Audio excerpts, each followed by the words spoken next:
Hi there, my name is Susan Hudson, and today I wanted to talk about something that is relevant in my life and something that I like to do a lot on the weekends or on any of my term breaks that I'll have in these coming semesters. Um, it is something that I've really grown to enjoy, and for me, I would say I'm an intermediate backpacker because I have been on several long treks in the backwoods. And as someone who is a beginner backpacker or might not know anything really having to do with backpacking, I wanted to give my top five necessities for going backpacking. And my number five is you need something that you're going to sleep on that isn't as hard as a rock. You're going to need a sleeping pad, depending on like if you're going backpacking for say a week or you're going overnight, you're going to need something that is going to suit your needs. Because if you're going to be sleeping on a mountain, you're not going to want something that's super thin and that could deflate overnight. If you're going for a week, you're not going to want something that's super big because it's not going to fit in your pack and you won't be able to transport it very easily. So you want to find something that is comparable to your needs and what will, I guess, fit in your pack and not. The most important thing really is if it's going to deflate overnight, because if you're going for a week, you're not going to want to sleep on the ground for 7 days. My number four item is you need hiking shoes. That is like one of the things that I have found out the hard way.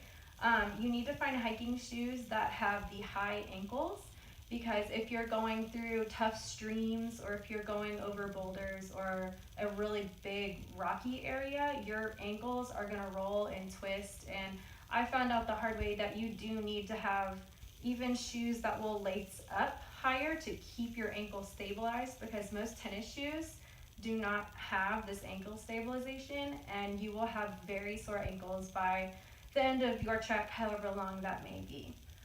My number three item is you need a sleeping bag based on where you are going. And a lot of people don't know that each sleeping bag has a rating about how cold or warm you will sleep in the sleeping bag depending on the weather that you're in. So say that you're going to the mountains, you're gonna want, depending on the time of year, you're gonna want a sleeping bag that will keep you warm throughout the night, because if you're cold, you're gonna wake up and not sleep well and be miserable. But also you want a different sleeping bag. If you're going somewhere in the summer months, you do not want a sleeping bag that is the same as going to the mountains. So you might even have to have two sleeping bags or even a sleeping bag liner to go in your, say you have a summer sleeping bag, you're gonna want a liner to go in it so you can then take it to the mountains if you don't want two sleeping bags. So number two is a really reliable cooker, because depending, again, it all really depends on how long you're going and where you're going. If you are going to the mountains, you're gonna want a cooker that will light itself, or you have to bring a lighter. It's all about how much you want to pack in your pack. You need to be able to light it at a certain altitude. So if there's less oxygen in the air, it's going to be harder for you to light your cooker, and it will also take longer to boil the water for your food.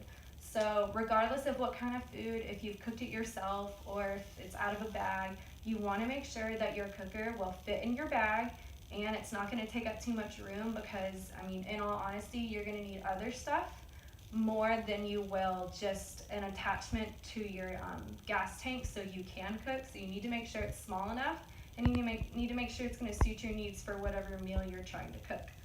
And then number one, you need a sturdy pack like this one. You need to have it sized to you. This one, it goes around the hips, and it also has shoulder straps and a chest strap.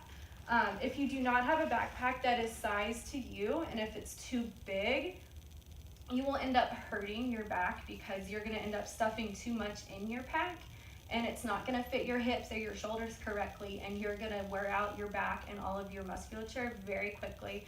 And if it is too small, it's going to rub all of your major attachment points that it hooks onto you, and you're going to be rubbed raw and you're not going to be comfortable. So that is my top five backpacking tips. And if you're going backpacking anytime soon, I hope you have fun. Bye.